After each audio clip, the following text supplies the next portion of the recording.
संतोष देशमुख हत्येतला फरार कृष्णा आंधळे नाशिकमध्ये असल्याचं कळत आहे। कृष्णा आंधळे नाशिकमध्ये दिसल्याचा स्थानिकांनी दावा केलाय। गंगापूर रोड परिसरामध्ये कृष्णा आंधळेला बघितल्याचा दावा करण्यात आलाय आणि पोलीस घटनास्थळी दाखल झालेत। परिसरातल्या सीसीटीव्ही फुटेजवरून तपास सुरू झालेला आहे। मोटरसायकलवरून कृष्णा आंधळे आणि त्याचा साथीदार दिसल्याचा तिथल्या स्थानिकांनी दावा केलाय।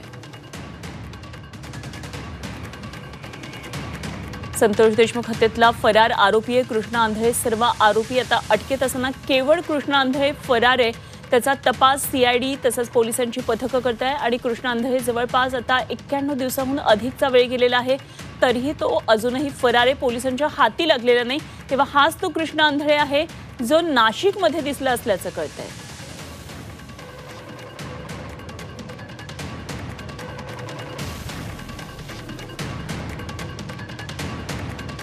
त्या वर्णनाची आणि ते समजा ठिकाणी जाताना दिसत आहे। तर आमच्यासोबत गुन्हे शोध पथकाची क्राईम युनिटची पण टीम आहे ते आणि गंगापूर पोलीस स्टेशन आता ह्याच गाडीचा जे साक्षीदारांनी सांगितलेले आहे वकील साहेबांनी त्या गाडीचा आम्ही पुढे शोध घेत आहोत आणि त्या पद्धतीने आमचा तपास चालू आहे। सर पण गाडीचा नंबर दिसत नाहीये, गाडीचा चेहरा दिसतो आहे तो पण असा स्पष्टपणे दिसत नाहीये।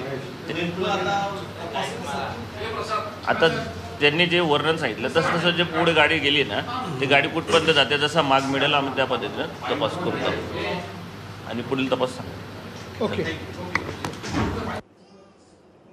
तर पोलिसांची आपण ही प्रतिक्रिया पाहिली आणि तो कुठल्या दिशेने गेलेला आहे त्या दिशेने आता पोलिसांचा तपास सुरू झालेला आहे। तर तो मखमलाबादच्या बाजूने गेला असल्याचं तिथल्या स्थानिकांनी दावा केलेला, प्रत्यक्षदर्शींनी दावा केलेला आहे।